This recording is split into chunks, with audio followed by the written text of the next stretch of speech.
Welcome back to Dodgy Band Life. I'm gonna continue what I was working on yesterday, which was replacing the valve cover gasket on this side and swapping over the sensors on the intake manifold, and then putting all this back together, filling up the trans fluid, and also checking the sensor in the back and trying to install coilovers. I don't know if I can complete the coilover job today. My goal is to at least get the backs swapped out, and then I can do the fronts at a later time. So yeah, let's get to it. Alright, well, more of the same on this side.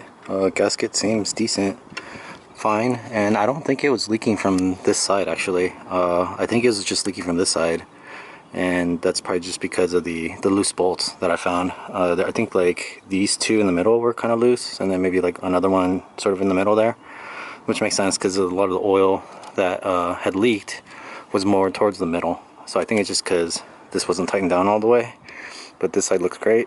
But I'm gonna go ahead and change out that gasket anyway, just because, and then I'll end up saving this to reuse maybe if I need to. Well, that's all back together, I think, for the most part.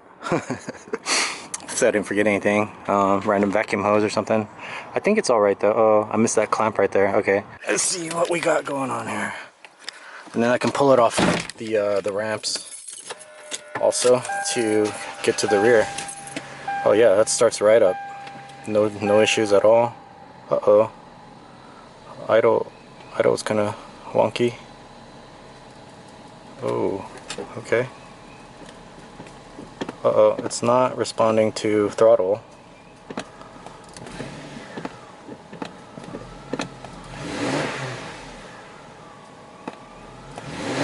I'm having to mash the accelerator just to get any kind of response. Could be the throttle cable. Let me see.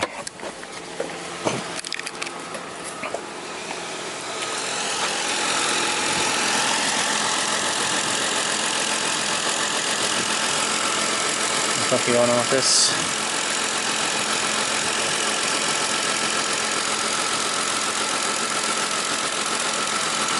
I mean, I think I plugged everything back in correctly.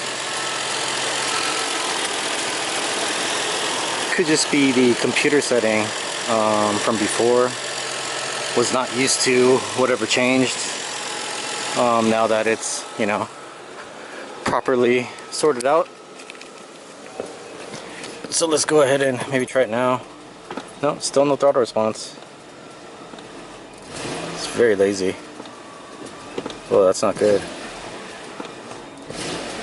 Huh. Some ticking going on too. Maybe I should shut it off. Yeah. So it's running kind of funny. Don't want to risk anything. I mean, it didn't sound too bad. I think all the coils are working, or they should be, unless I put the coil pack on wrong. Didn't really look at what I was doing when I was doing the coil pack in the middle, but it seemed to go in, and I screwed it in okay. Huh. Let's see, am I missing something? Well, let me let me poke around and see what the problem might be. And yeah, it's saying magnetic clutch circuit. What is that? Okay, P0441, and it looks like this is new. Catalyst system. I need a VIN. Okay. Okay, let me do that. These were already in here. The P0441 evap system incorrect purge flow 441. So that was there. These are new. This magnetic clutch circuit and the catalyst system efficiency below threshold bank 2. The code is P1126. This is uncommon. It doesn't say what the fix is. And then for this catalyst system efficiency, sounds like a bad sensor, or that the sensor is not plugged in. This is pretty common. Maybe the cat's bad. Alright, well, I think I found the problem here. Here on the throttle, I looked it up online, and it has something to do with this guy, the throttle motor. And when I took this off, because I just decided to check it, there's a bunch of broken plastic in here, because this clip is broken basically, and so I think these pins are not engaging the things correctly. So I'm gonna see if I can maybe just try to line this up as best as I can and hopefully they make contact. But yeah, I don't know. Let's see, did that, something clicked. That seems like it's pretty tight on there. I mean, this one's a little bit loose down here on the bottom, but hopefully that maybe worked. I don't know, I guess we'll see. Let's try starting it up now, see if we have throttle. Kind of funny. Yeah, I definitely need a new wiring harness. Okay, let's see here. Fingers crossed. Okay, now it's not starting. It was starting fine before. Okay. Interesting. Wow, okay. It's working fine before. It was just on.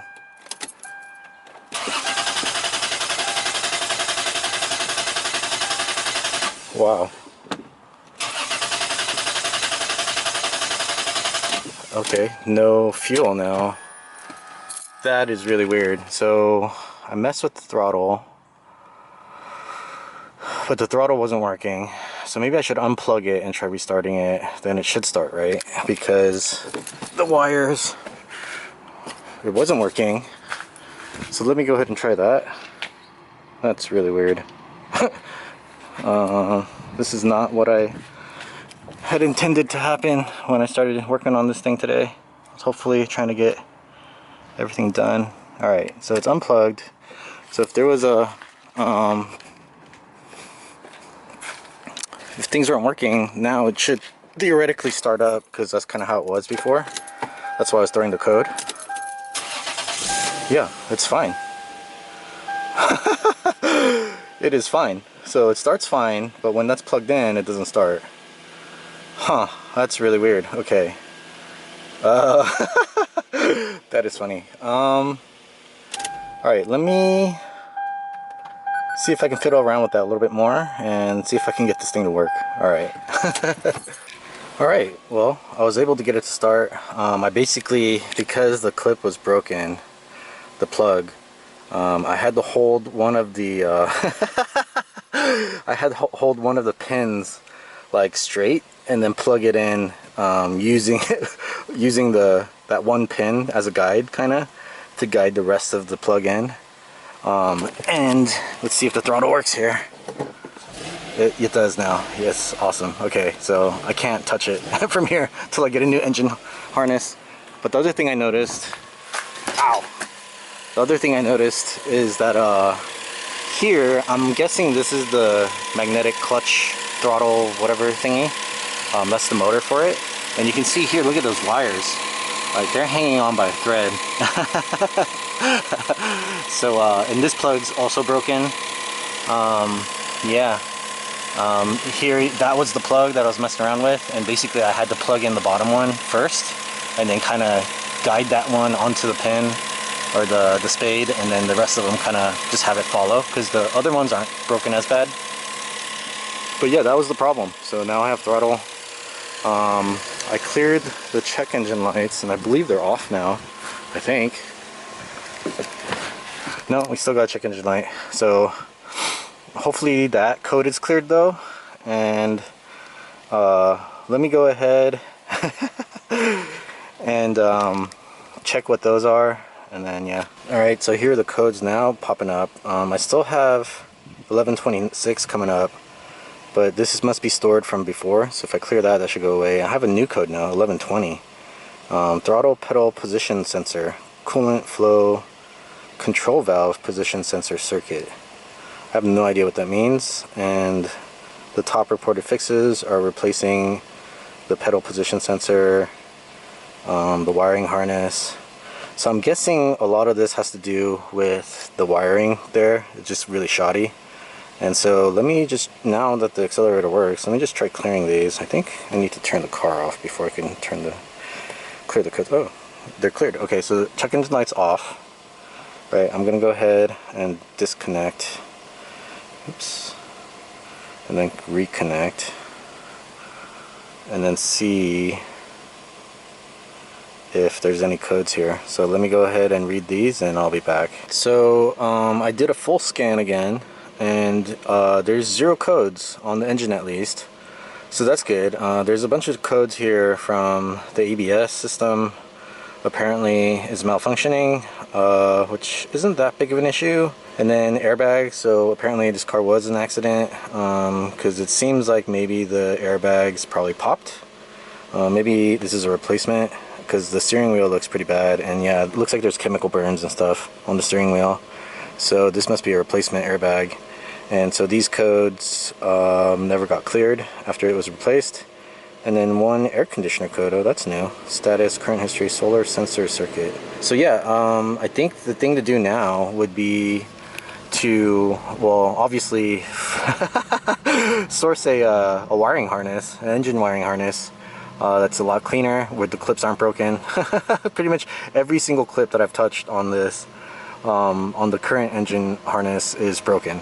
And so that's not good, because the connections, like you just saw, just plugging in the connector, you know, sometimes isn't guaranteed for the car to work.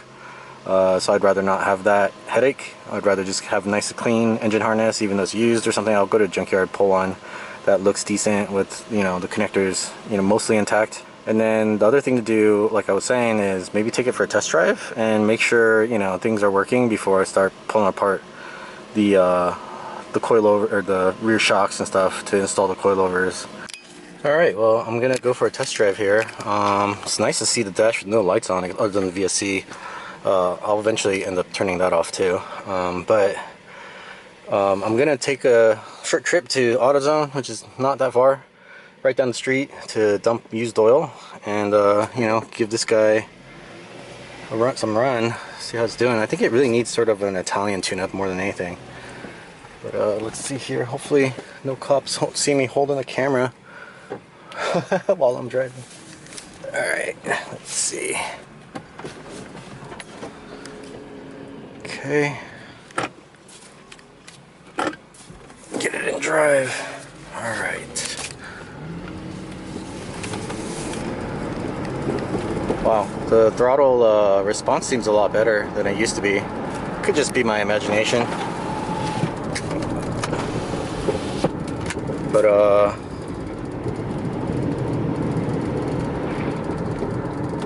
yeah, things seem like they're better. Let's see here. I'm gonna hold the camera a little lower in case some cops see me.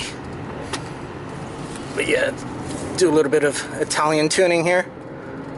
Get it up to 4,000 RPM. Nice. But so far it feels pretty good. It's got really good acceleration now. It was pretty sluggish before, and it probably had something to do with those crappy pins on the thing. Is probably not making a very good connection.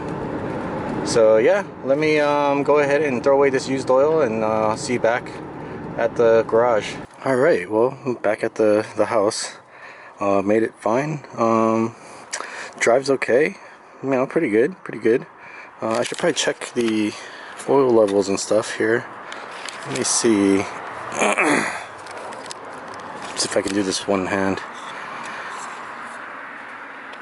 I should probably wipe it and put it back in and whatnot, but it looks like it's right at the right level. So I'm gonna call that good. I checked it before. And then let's check the transmission. Make sure I filled it enough. When it's hot, it should be at that top line there, and that's kind of looks like where the fluid's at. Before, it was kind of at the bottom line where it's cold.